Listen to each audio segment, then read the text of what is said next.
Today we discuss the new function, that is the composition function. आता composite आपला हा शब्दप्रयोग अगोदर माहिती आहे. कंपोजिशनचा भाग आपण इथपर्यंत ड्रॉप करू. याला काय म्हणायचं? कंपोजिट. आपण मार्केट मधले दोन नंबर पाहिले. नंबरचे दोन प्रकार आहेत. कोणते माहिती आहे का? एक आहे सिंपल नंबर आणि दुसरा आहे कंपोजिट नंबर.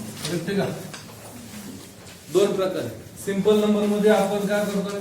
तो आणि त्याचा एक फॅक्टर असतो किंवा त्याला आपण प्राईम नंबर म्हणून तरी चालतो. असे त्याचे फक्त दोनच फॅक्टर मार्केटमध्ये उपलब्ध असतात किंवा त्याला दोन फॅक्टर पडू शकतात. त्याला प्राईम नंबर म्हणून तरी चालतो. आणि दुसरा एक कॉम्पोजिट नंबर. म्हणजे समजा आपण 15 घेतलं तर याचे जर फॅक्टर पाहिले आपण तर 1 आहे, 3 आहे, 5 आहे आणि 15 आहे. त्याचा फॅक्टर असा 50. म्हणजे अनेक फॅक्टर असतात. त्याला आपण काय म्हणतो? Composite number. गुंतागुंतीचा किंवा आपण एकत्र केलेला नंबर, त्याला संयुक्त नंबर मराठीत शब्दप्रयोग आहे. संयुक्त अनेकाचं एकत्रीकरण करणे त्याला काय म्हणायचं? एक संयुक्त नंबर. तसं आपल्याला एक फंक्शन मार्केटमध्ये उद्या आलंय, त्याचं नाव आहे कॉम्पोजिट फंक्शन. अनेक फंक्शन एकत्र करून त्याला काय म्हणायचं? कॉम्पोजिट. जसं आम्ही नंबर एकत्र केले का नाही, त्याला काय म्हणतो आम्ही? Composite number. तसं अनेक फंक्शन एकत्र केलं काय म्हणायचं? त्याला कॉम्पोजिट फंक्शन. कळलं का? Got idea. आता इकडे या. The method of combining the functions. ज्या मेथडला जी अशी काही मेथड आहे की त्यामध्ये फंक्शन काय केलं होतं? कंबाईन केलं होतं. The method of combining functions f from a to b with g from b to c is a composition of a function is defined as f circle g of x. वाचताना कसं वाचायचं? f circle g of x. आणि खऱ्या अर्थानं आपण असं वाचायचं की f of g of x. म्हणजे अगोदर g of x होणार, नंतर f of x या ठिकाणी होणार. It read as f composed with g. कसं म्हणायचं आपल्याला? f composed with g. किंवा आपण मी सांगितल्याप्रमाणे दोन पद्धती वाचू शकतो. f circle g of x किंवा f of g of x असं आपण म्हणू शकतो. आता खऱ्या अर्थानं आपण नेहमी दोन फंक्शनचा आतापर्यंत विचार केला. फंक्शन आपल्याला माहिती, फंक्शन कोणाला म्हणायचं ते पण आपल्याला माहिती. समजा a to b असेल, इथे x असेल तर त्याला इकडे काय असले पाहिजे? युनिक इमेज असली पाहिजे. त्याला काय म्हणलं आम्ही? फंक्शन. आणि इथे एव्हरी एलिमेंटचा वापर झाला पाहिजे, तर आपण फंक्शन म्हणले. Definition of function. मग त्यांनी काय सांगितलं? f and a to b हे काय आहे? फंक्शन आहे. मग इथले सगळे एलिमेंट वापरले गेले. b to c is also one function that nothing but g of x. मग जेव्हा मी a to b to c कडे जातोय तेव्हा मला जर उलट विचार करायचा झाला तर मी कसं म्हणणार? आय कॅन राईट डायरेक्ट इथपासून इथपर्यंत जर आपलं जायचं ठरलं तर कसं गेलं पाहिजे? g circle f of x. आधी f ऑफ x होणार, नंतर g ऑफ x होणार. असं आपण जाऊ शकतो. आणि इनव्हर्स फंक्शन असं उलट होतं तर इनव्हर्स फंक्शन होतं. आपण इनव्हर्स फंक्शन अजून शिकलेलो नाही. इनव्हर्सची लगेच गरज वाटत. कळलं? ओके. इनव्हर्स फंक्शन म्हणजे काय? इथून निघलं म्हणून त्याला इनव्हर्स फंक्शन म्हणायचं. आणि टोटल ह्या टोकापासून ह्या टोकापर्यंत म्हणजे आपल्याला काय माहिती बघा? ट्रायंगल संदर्भात माहिती. ट्रायंगल नंबर 1, ट्रायंगल नंबर 2 आणि ट्रायंगल नंबर 3. आपल्याला माहिती हा याचे शेकरूप आहे, हा याचे शेकरूप आहे. तर हा तिसरा कसा असतं पाहिजे? पहिले शेकरूप असतं पाहिजे. म्हणून डायरेक्ट सर्कल काय केलं? जी सर्कल एफ ऑफ एक्स. आपल्याला डायरेक्ट इथपर्यंत जाता येऊ शकतं. कळलं का? म्हणजे व्हाया बी मार्गे. कळतंय ना? बी मार्गे आपल्याला जाता येऊ शकतं. अशा पद्धतीने आपण त्याला काय करायचं? कॉम्पोजिट फंक्शन म्हणायचं. तर याच्यामध्ये नोट अतिशय महत्वाचे. नोट पहा. The domain of g circle f is the set of all x in a. म्हणजे डोमेन हा जी सर्कल एफचा काय असला पाहिजे? इथून सुरुवात करणार आहे आपण. म्हणजे हा आपला काय झाला? डोमेन झाला. आणि हा काय झाला? आपला कोडोमेन झाला. बघा. The such that f of x is in B and the range of G circle F is a set of C. Range काय असली पाहिजे? C असली पाहिजे. आणि डोमेन काय असलं पाहिजे? X असलं पाहिजे. पण त्यावेळेस त्यामध्ये कोणती गोष्ट घडली पाहिजे? f of x nothing but काय असलं पाहिजे? Y असला पाहिजे. हे घडणं गरजेची गोष्ट आहे. ठीक आहे. That f of x is B. म्हणजे हे होऊ शकतं कधी? f of x in B जर मध्ये असेल तेव्हा होऊ शकतं. तो domain of g circle f is subset of f. बघा, जी सर्कल एफ चा जो डोमेन आहे हा कोणाचा उपसंच आहे? डोमेन ऑफ एफ चा उपसंच आहे. करेक्ट आहे का? बरोबर आहे का? ओके का? काय म्हणलं मी असं? कारण की आपण जी सर्कल एफ इथून पाहतो आणि हा एकमेकांचा काय असला पाहिजे? उपसंच असला पाहिजे. त्यानंतर the range of g circle f is subset of g. आता range of g circle f ही त्याची काय? रेंज आहे. कोणाची रेंज आहे? जी सर्कल एफ ची रेंज आहे. ही कोणाचा उपसंच असले पाहिजे? एफ चा जी चा उपसंच असले पाहिजे. Not F. त्या जीच्या रेंजचा उपसंच असले पाहिजे. जसं इथं एफच्या डोमेनचा उपसंच असला पाहिजे तसं इथं काय असलं पाहिजे, कोणाचा उपसंच असला पाहिजे, जीच्या रेंजचा उपसंच असला पाहिजे. इथपर्यंत कळालं? ओके, ठीक आहे. Now I discuss the example number 3. F of x nothing but 2 upon x plus 5 and g of x also given to you, x square minus 1, and then find the f circle g of x and g circle f of x. आता आपल्याला याचे definition माहिती असतं, गरजेची गोष्ट आपल्याला काय दिले त्याबद्दल लिहू. Given that what we have given f of x nothing but 2 upon x plus 5. Okay, and g of x nothing but काय येतं, x square minus 1. F of x कळाला आपल्याला, जी ऑफ एक्स आपल्याला कळालं. आता काय विचारलेलं आहे पहिला आकडा, f circle g of x, बरोबर. मग आता what is the definition of f circle g of x, कसं लिहिलंय आपण याला, f of g of x. Correct आहे का? ओके का? मग मी माझ्या मनाला प्रश्न विचारला, what is the value of g of x. मग हिच्याबद्दल कोणती व्हॅल्यू जी ऑफ एक्स ची, तर ती आपण f of x square minus,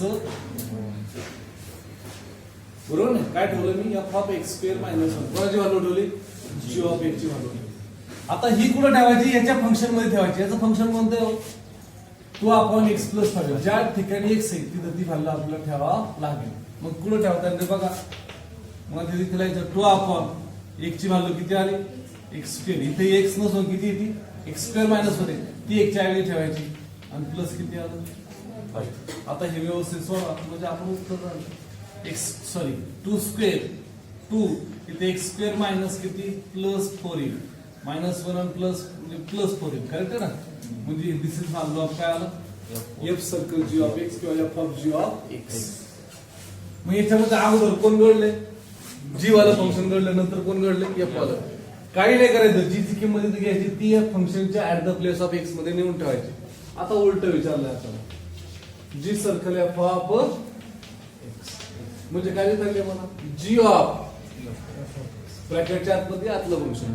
ठीक आहे. मग याची व्हॅल्यू किती, त्याची व्हॅल्यू 2 अपॉन एक्स प्लस 5. मला ती कुठे ठेवायची, जी च्या एक्स मध्ये ठेवायची. जी ची व्हॅल्यू मध्ये एक्स कुठे, मग तिथं ती व्हॅल्यू नेऊन ठेवायची, सर्कल केलं तिथं, आणि त्याचा काय करायचा, वर्ग घालायचा. म्हणजे आता फंक्शन मला कधी दिसेल बघा, I can write this as 2 upon x plus 5 bracket square. आलं बरोबर. ऍट द प्लेस कुठे ठेवलं, मग अशी मी ही व्हॅल्यू कुठे ठेवली इथं, आता ही संपूर्ण व्हॅल्यू कुठे ठेवतं, एक्स च्या ऐवजी ठेवतं.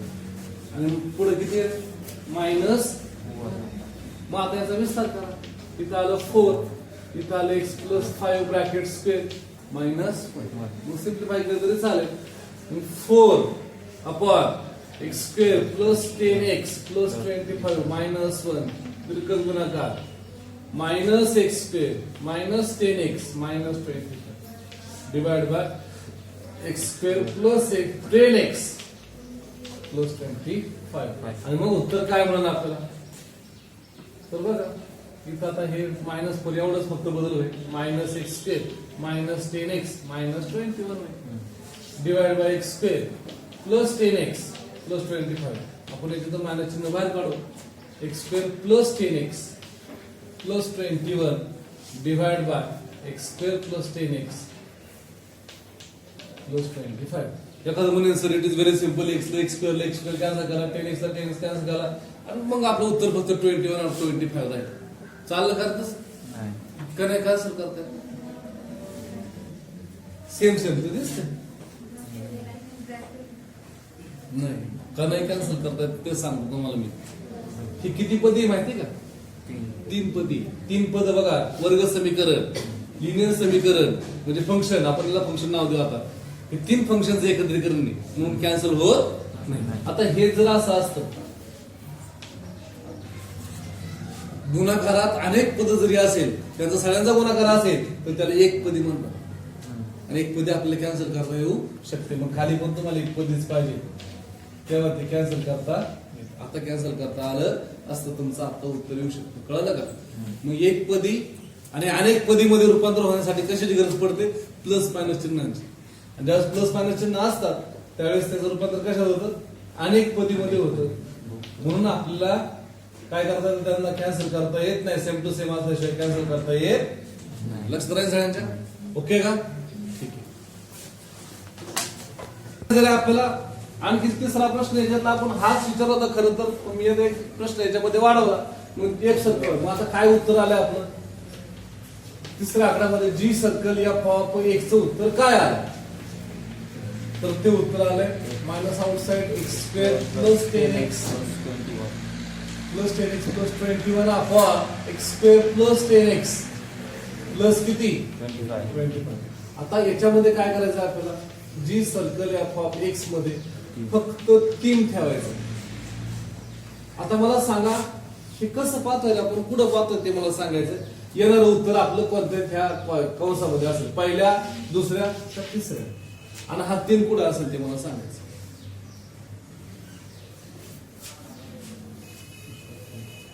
तीन कुठं असलं पाहिजे? ए मध्ये असलं पाहिजे, बी मध्ये का सी मध्ये. म्हणजे तुम्हाला काय कळालं, मी असं म्हणेल तुम्हाला कॉम्पोजिट फंक्शन कळालं.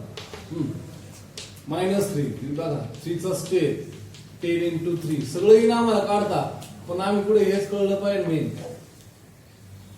हा बघा, 3 चा स्टेप 10 into 3 प्लस 25. उत्तर किती आलं वरती? मायनस हे 9 हे 30 हे 21 डिवाइड बाय 9 30 प्लस 25.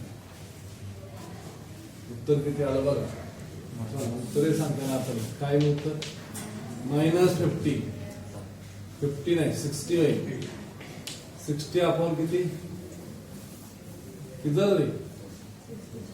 55 64 का? बरोबर आहे का? मग उत्तर किती आलं? 8चा पाडा नाही 4च जात, 4 ने जाईन बाग किती आलं? 4 म्हणजे 15 आलं. खाली किती आलं? 16. -15 अपॉन 16 आलं. आता माझा प्रश्न असा आहे की जे ए बी आणि सी दिलाय आणि तुम्हाला विचारलेली व्हॅल्यू किती होती? 3 कुठे असेल? ए मध्ये असेल, बी मध्ये असेल, सी मध्ये, किंवा -15 अपॉन 16 हे कुठे असेल ते मला सांगायचं.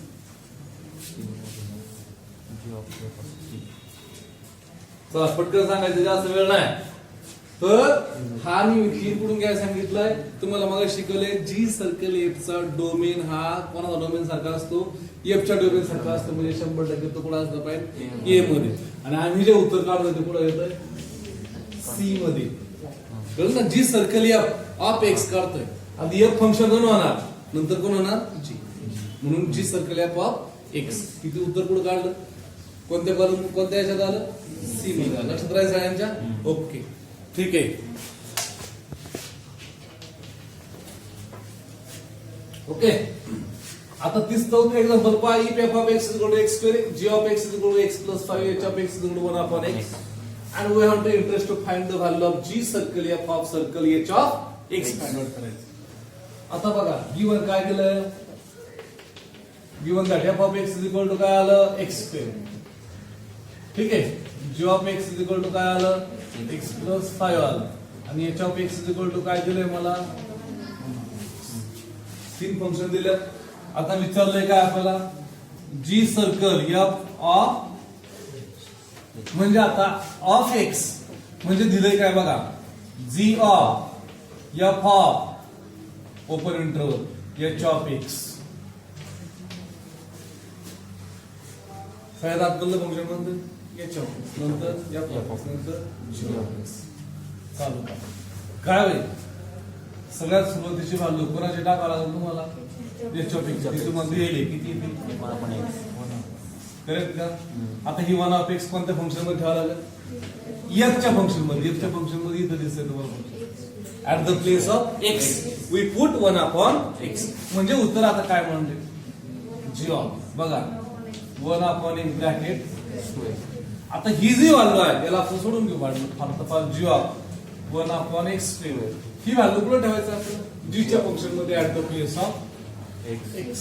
आणि मग उत्तर काय म्हणते? 1 अपॉन एक्स स्क्वेअर प्लस 5. फार छेद समान करू. 5x square upon x square. This is our g circle f circle x circle of h of x. असं आपल्याला फाइंड आउट करता. ओके, ठीक आहे. आता तुम्हाला विचारलेला प्रश्न फार सोपा आहे. तुम्हाला विचारलंय की तुम्ही जी ऑफ आणि एफ ऑफ एक्स ची व्हॅल्यू सांगा. एफ ऑफ एक्स काढून दाखवा आणि जी ऑफ एक्स काढा. ठीक आहे, ओके ना. तुम्हाला टोटल उत्तर काय दिलं रे? बघा समजा इथे एक ब्रॅकेट आहे, इथे एक ब्रॅकेट आहे, आणि इथे एक ब्रॅकेट आहे. तुम्हाला हे सर्कल दिलं असं कोणतं? एफ सर्कल जी. मग अगोदर फंक्शन कोणतं असलं इथून इथं? जी. इथून इकडं बरोबर ना, येते लक्षात तुमच्या. मग आता ह्याची किंमत आपल्याला किती दिली रे? That is h of x. ह्याची किंमत दिली आपल्याला एक्स मायनस 5. मग आता ह्याच्यात सगळ्यात प्रथम कोणतं क्रिया झाली असेल? दोन फंक्शन एकत्रीकरण आहे. एक लिनियर फंक्शन आहे आणि एक पॉवर फंक्शन आहे. होतं ना, एक कोणतं त्याच्या आतमध्ये लिनियर आहे, त्याच्या बाहेर कोणतं पॉवर. मग बाहेरचं कोणतं असेल? नंतरचं फंक्शन असेल. आणि अगोदरचं कोणतं असेल? मग आता याच्यामधलं in h of x 5 is subtract from x is first. After this its square. आणि म्हणून आपलं जे g of x असलं पाहिजे ते काय असलं पाहिजे? x minus 5 असलं पाहिजे. आणि f of x काय असलं पाहिजे? x square. आणि आता तुम्ही f circle g of x check करू शकता. आपलं उत्तर हेच येणार. येईल का बघा चेक करून. तुम्हाला लक्षात वाटलं असतं f circle g of x विचारलं आपल्याला, आपण काय करणार? f of g of x असं लिहिणार. करेक्ट आहे का? f of g of x ची व्हॅल्यू किती? x minus 5. आणि मग f of x मध्ये ठेवायचे म्हणजे at the place of x काय ठेवायचं आपल्याला? x minus 5 ठेवायचे. म्हणजे उत्तर काय? x minus 5 राहील. That is h of x. म्हणजे व्हेरिफिकेशन देखील आपल्याला करता येऊ शकतं, काहीच अडचण नाही. घेतलं बरोबर आहे, आपण लिहिलं बरोबर आहे, आपल्या आलेलं फंक्शन एकदम करेक्ट. कळालं? ओके. पण हे तीन फंक्शन विचारलं कळालं असं आपण गृहीत धरू. Given that m of x is equal to 1 upon x cube plus 7. हे एक्सप्रेशन दिले in terms of f of g of x मध्ये दिसतंय. म्हणजे थोडक्यात काय करायचं आपल्याला? f circle g circle of h of x. मग सगळ्यात अगोदर कोण काढणार आहे? त्या फंक्शन कडे पाहिलं तर काय कळलं बरं का? आधी सुरुवातीला x असेल x. मग x कोणत्या फंक्शन मध्ये गेल्यानंतर काय होऊ शकते? म्हणजे फर्स्ट काय होईल? m of x x cube is first. They added 7 is second. And last case, take the reciprocal.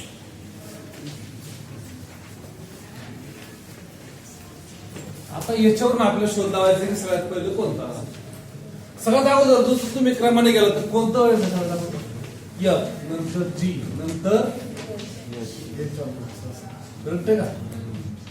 मग सगळ्यात अगोदर कोण घडले? मग h of x ची व्हॅल्यू सांगा.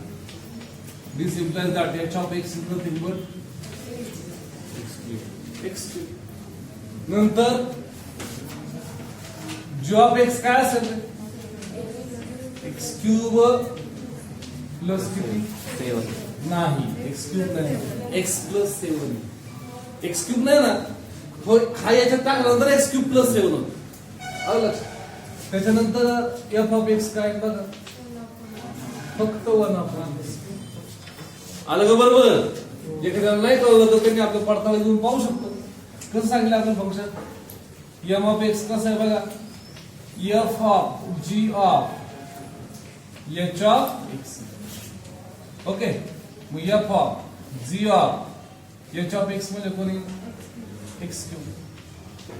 मग f of g मध्ये त्याची किंमत ठेवायची at the place of x. x cube plus किती आलं? 7. नंतर f of मध्ये किंमत ठेवायची 1 अपॉन x क्यूब प्लस 7. आलं का बरोबर? कळतंय का? ओके का? म्हणजे पडताळा घेऊन पाहिलं आम्ही घेतली समीकरण किंवा फंक्शन बरोबर. काय शंका याच्यात? Okay. Now we see the inverse function. Inverse function f from a to b is 1 1 and 1. हे फंक्शन सोबत f from a to b कसं असतं तर 1 1 राहणार. 1 मध्ये इकडचा एक एलिमेंट, प्रत्येक एलिमेंट इकडच्या एकाशी संबंध असेल तर त्याला 1 1 आणि 1 असं फंक्शन बोलतो. आणि इकडे त्याला प्रत्येकाला pre function f of x is equal to y. X equal to a. The inverse function f from b to a is defined f inverse of y is equal to x.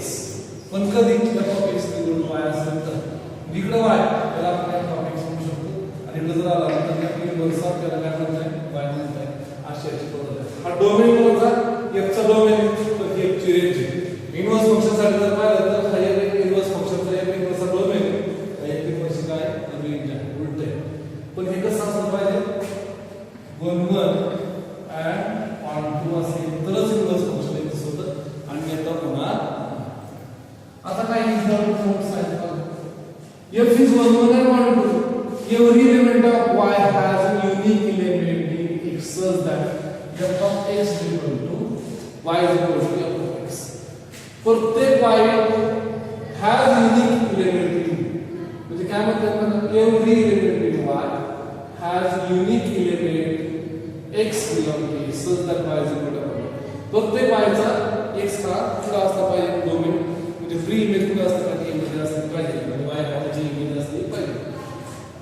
If f and g are one and one two functions such that f circle f of g of x is equal to x for every x belong to domain of g. ठीक आहे domain g म्हणून आपण घेणार आणि जेव्हा g circle f of x असतो g circle f of x आपण म्हणतो तर every x which is belong to domain of x. मग अशी पाहिजे जर f circle g of f of x असेल तर domain f असतो and f of g of x असेल तर domain काय असतो g असतो. then g is called inverse of f. g ला काय म्हणतात inverse function of f असं म्हणतात. जर हे दोघांनी काय दाखवले सर्कल g म्हणजे f circle g of x याचं उत्तर x किंवा g circle f of x याचे उत्तर x झालं तर आपण एकमेकांना काय म्हणायचं हा याचा inverse function आहे हा याचा inverse function असं आपण म्हणू शकतो. पहा the function g is denoted by f inverse. It is written as f inverse. असा आपण लिहितो. f circle g of x f of g of x तो g of x चं काय पाहिजे x पाहिजे. At the place of g we write f inverse. I can write this as f of f inverse x किंवा f inverse of f of x. तर म्हणजे काय असेल x असेल तर दोघांचे काय असतील एकमेकांचे इनवर्स असले पाहिजे. तिसरी केस f inverse of x not equal to f of bracket inverse. असं कधी होणार नाही f inverse आणि f of bracket inverse कधी सारखं असणार नाही कारण की याचं मिनिंग वेगळं आहे. because of f of x raised to minus 1 चा आपण काय सांगितलं आपण 1 असं केलं तर it is not reciprocal of function f of x. म्हणून हे दोन सारखे असू शकणार नाही. इनवर्स चा अर्थ वेगळा इनवर्स चा अर्थ मध्ये बरोबर आहे फंक्शन असतं तर इनवर्स होतो. f inverse आणि ब्रॅकेटचा इनवर्स मायनस वजा हे कधी सारखं असणार नाही. ब्रॅकेटचा मायनस वजा करायचा तर आपण f of x असतो. आपण थोडी शब्द असं करू शकतो आपण f inverse is the reciprocal of function f of x whereas f inverse of x is inverse function of f of x. f inverse of x is inverse function of f of x. That is f is 1 1 and 1 2 function with f of 3 is equal to 7. Then f inverse of 7 is equal to काय असतं पाहिजे 3 असतं पाहिजे लक्षात ठेवायचे. म्हणजे याची image जर 7 असेल तर 7 ची 3 इमेज काय असते पाहिजे 3 असते पाहिजे लक्षात ठेवायचं. म्हणजे पाहिलं इथं जर आपण 3 पाहिलं तर 7 पाहिलं इथं जर आपला f of 3 हा 7 दाखवला तर इथून काय दाखवलं पाहिजे f inverse of 7 हा काय दाखवला पाहिजे 3 दाखवला पाहिजे लक्षात ठेवायचं. दॅट इज हे महत्त्वाचं. तर that is our inverse function. ठीक आहे.